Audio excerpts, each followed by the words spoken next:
Yeah, I'll be honest. I was gonna make it. I always do 2 episodes, but I realized that was 16 minutes.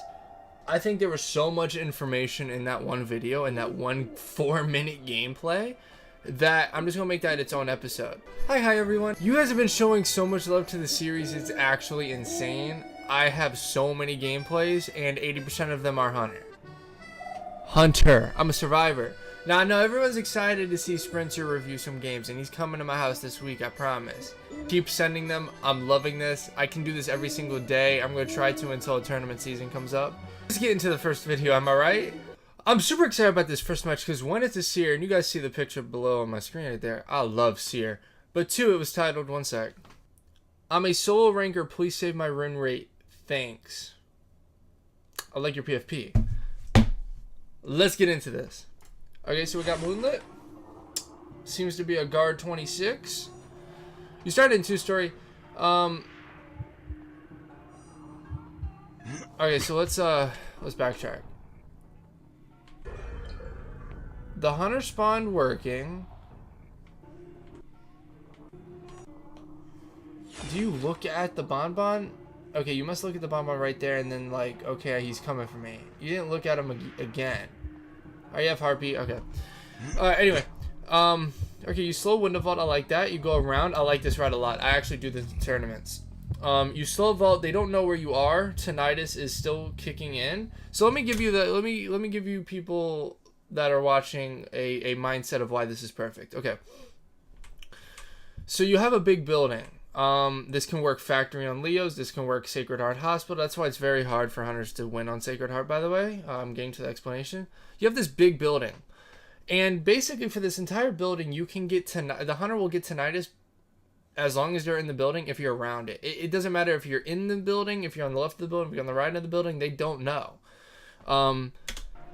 And what's major is you have to slow vault this window because if you don't slow vault this window, they will get notified you jump to the window so they know exactly where you are. But now you slow vault the window. 1, they're not notified where you are. 2, naturally the hunter will always check upstairs first. So if they check upstairs first and don't see you and they don't know where you are, you will lose them. You probably will not kite unless the bomb run gets a lucky guess on where you went. So starting off the games, you can use this, especially in rank. Go up the stairs, slow vault it, and you're home free basically. Now another time is this works. You can vault the window, and with your broken window speed, which only works with broken windows, you can crouch to these boxes right here. I've done this many times in rank. Now I'm going to get exposed in rank. You vault the window, and because you have the window speed boost with the crouch, you go faster. You do have time to get behind these boxes, and you just hide behind these boxes. You'll give ear and he'll never find you. So that's a little tip, but to give you guys a too long didn't read, when you have a major building like this and they don't know where you are, you use your sneaky skills the best of your ability. Leo's memory factory. You could be upstairs or downstairs. They don't know. They could be outside or inside. They don't know. Sacred Heart Hospital. Moonlit 2-story. You know, Lakeside Big Boat. The hunter just has to figure out where you are and you have the advantage. So just use the resources of the map to give you the advantage. So let's see. What I would do as this Seer is I would rotate 2-story and then go to working carousel where the bonbon spawned. Why? Because the bonbon's going to be transitioning to first stop. Because that's the natural rotation. Bonbon goes from working to 2-story, checks God kiting to see if you're there, see if he gets here, goes first stop. So if I'm the Seer, I go to working. You lost heartbeat, you want to transition to working. This is perfect. However, yeah, you see you messed up. You messed up. Now the bonbon knows where you are. Exactly. If you just keep going straight, now you have a strong kiting area, you go to those 2 pellets. Why do you want to transition? The bonbon is still looking for you. The moment that bonbon loses tinnitus, the ear in the corner of your screen, they know you transitioned somewhere. The bonbon has 2 guesses where you transitioned. You either transitioned the first stop or you transitioned to working. How do you know this? Because God kiting's a corner. So you walk out of 2-story. Oh, did they go left or behind me? The bonbon has to pick. This bonbon just so happened to pick. He lost tinnitus here. He has no tinnitus. He doesn't know what to do. Does he go to first step over here? Or does he go back? Because the bonbon doesn't know if Seer went around 2-story to these 2 pallets on the side. You don't know. So what does the bonbon do? Naturally, it comes back. So when you lose, this goes for anything. When you lose tinnitus in any area, whether it be a building, whether it be shack, whether it be anywhere, When you lose tinnitus, or when the bonbon loses tinnitus, you have to keep moving. Let's see what happens. Okay, you know the bonbon is coming to you. Again, now let's see what happens. I don't really like this area, but there's not much you can do. You can't really cross the bridge now. You bought time enough for Owl. Bonbon has warp, but you probably don't know that.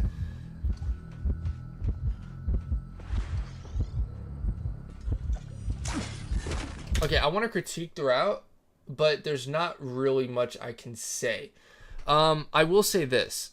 Versus bonbons, specifically, you have enough, even when you see the bonbon there, you have enough time to cross the bridge. I promise you, you have enough time to cross the bridge. That's a stronger area. Let's just say, for the sake of argument, you don't. Against a bonbon, these two pallets are awful. You fast forward 5 seconds, you go up here. Okay. The bonbon can not only throw bombs onto this platform. They can throw bombs on this platform. They can throw bombs at the bottom of the slide. It's better you rotate the broken carousel. Loop it.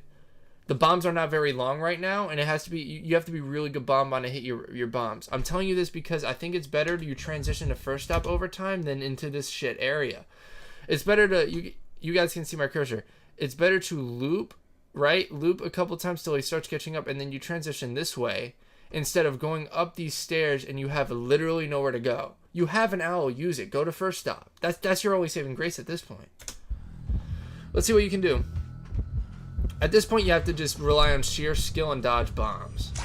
I like how you're looking behind. I think you're the first person in the series to look behind them when they kite, so that's cute as you.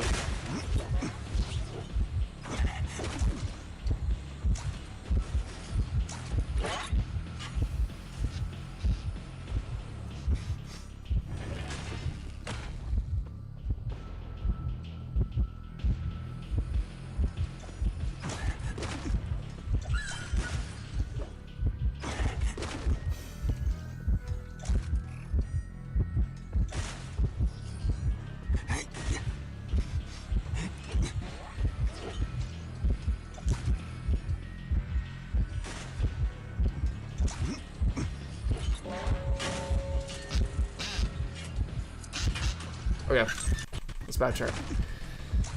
What I can say is you're not bad. You might be one of the best people that I've seen in a while. You have good raw skill, I can tell.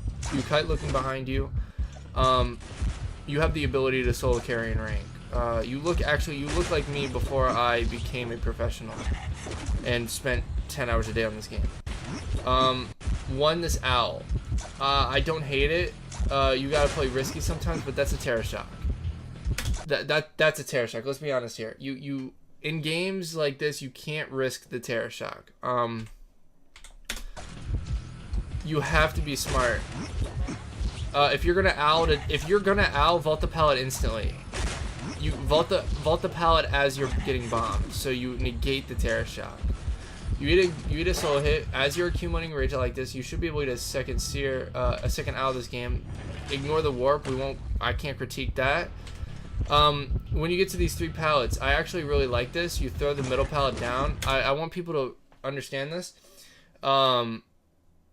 There's a good and evil with throwing this middle pallet down. Throwing the middle pallet down cancels out the loop. I don't like that against anything but a bonbon. Throwing the middle pallet down is smart versus a bonbon because he's relying on bombs. He's not really going to catch up to you. So if you put that pallet down, one, he's probably going to have to break it. So when he breaks it, that's when you transition, which I'm getting to. But normally versus I would say 85 to 95% of the time, don't throw that middle pallet down. Because you can just keep looping. Loop, loop, loop, loop. But in this scenario with a seer versus a bonbon that probably isn't running up, I like it. That's when you have to just feel it out. But me personally, I recommend do not throw that pallet down because it eliminates a loop. He starts breaking that pallet, you dip.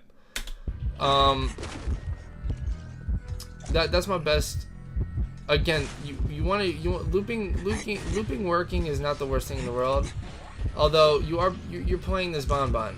Your mind games on the pallets are really good. Your reaction times are really good. There's not much you can do here. It's easy for me to say in the heat of the moment, keep going straight. Again, if that pallet in the middle is still there, you can keep going straight, and the bonbon has nothing. But I can't say it's a bad play because some players like throwing the middle pallet down. Some players just like leaving it up. I can't critique that. It's literal preference. But another thing to notice, always throw the middle pallet down when there are 3 pallets. Always throw the middle one down. Why? It creates loops. Ever sleeping 3 pallet in your middle? There are 3 pallets. Throw the middle one down. That's a rule of thumb. Always throw the middle pallet down if you are going to throw it down. You die. You're almost close to another owl. I mean, standard Kite. I think you could have done a lot better. I think you could have done a lot better. Your rotation was really good. You fundamentally know how to play this game. Your routes are pretty good, actually. I think just... What the heck? Don't do this. Antes in the world, don't do this. Okay, let's see what happens.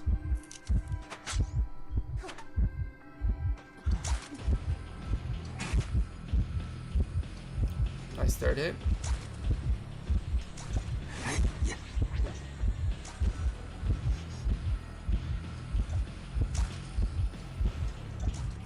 Okay. Small thing, won't be long. Where do you think he's gonna bomb next? Where's he gonna bomb next? Oh, maybe the window and the pallet. Wait for it to blow up, you know? You have an owl. You can play with that. Owl here? It's good. Don't throw this pallet down. Throw this one down. You can eat that bomb, it's fine. I would have thrown that one down.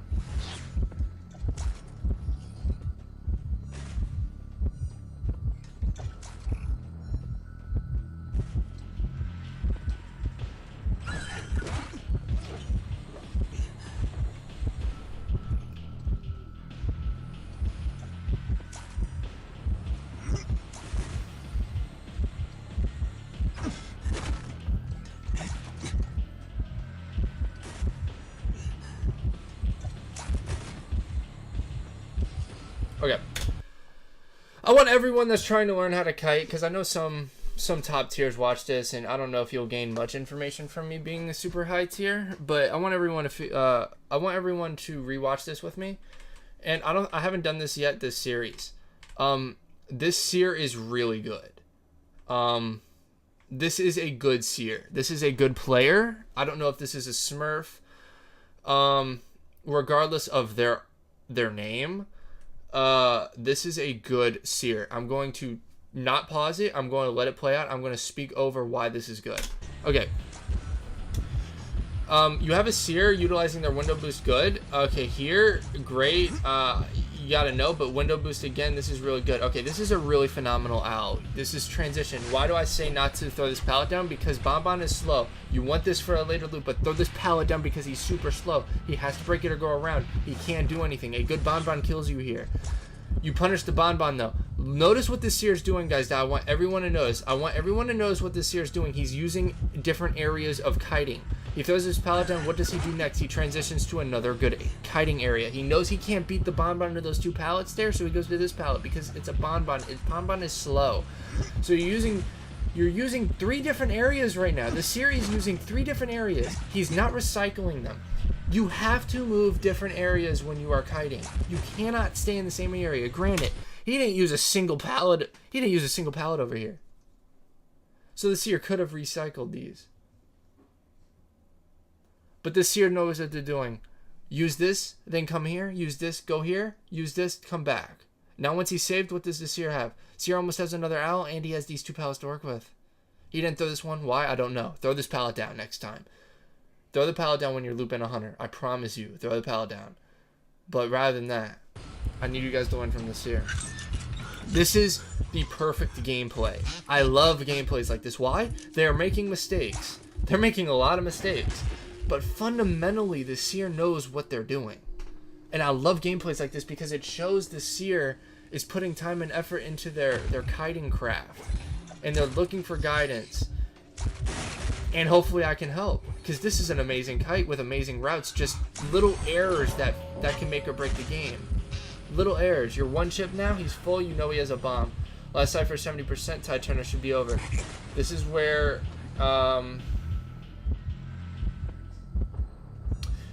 you guys have to know your timings. Okay, this is where you guys have to know your timings. The last cipher is 72%. Tide turner has 12 seconds left. It's accelerated decoding. The cipher will be done by the time tide turner's over. Don't use your speed boosts. Wait at a window. Wait at a pallet. You have to wait at these things. And right before you die, vault the window or pallet, you have that speed boost plus the cipher pop, you're invincible. I was wrong?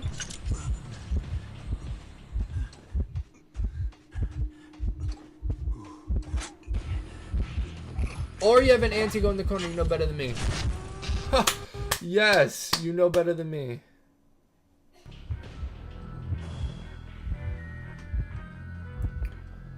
Nice, use your pallet. Okay, this here's better than me. That was good, dying in a corner for anti. I completely forgot they had an anti in the bonbon surrenders. Yeah. I mean, too long didn't read. This was a phenomenal kite. You knew what you were doing in the beginning. I suggest once you get 10 items to leave. Don't go up the slide versus bonbons. But everything else was fundamentally great. You used your pallets, you used your windows, you used your speed boost phenomenally. That's a big thing people overlook. You have to use those speed boosts perfectly. If you don't, you will lose. I mean, perfect. The only error late game I have for you is you gotta throw this pallet down. Dang, throw this pallet down.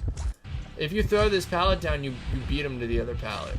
I promise you beat him to the other pallet. So, what an amazing first game. On to the second. I was gonna make it. I always do 2 episodes, but I realized that was 16 minutes. I think there was so much information in that one video and that one 4-minute gameplay that I'm just gonna make that its own episode. That was truly a great footage. Like that seer knew what they were doing, but they made a ton of errors, and people can see that. Like, their routes were good, their item usage was good, their broken windows usage was good. Just a couple of mistakes with tinnitus, routes. I loved that so much. I think everyone who watches that can learn a lot from that. Even high tiers, I think, can learn a lot from that video. So I'm gonna make that its own. I hope you guys did enjoy it. I'm getting a lot of questions based on one-on-one private coaching. If you are looking to one-on-one private coach, message me through email or Discord. Discord's probably better for Survivor or Hunter. We can work something out. A lot of people are asking, is it free? I think for this, it probably won't be free because we are trying to make you a primed and ready player. So if you are interested, feel free to message. But I hope you guys have a great day, good night, wherever you are. If you have any questions, feel free to drop in the comments. If you want to submit to the email. Have a great day, good night, wherever you guys are. Stay safe, and bye-bye, guys.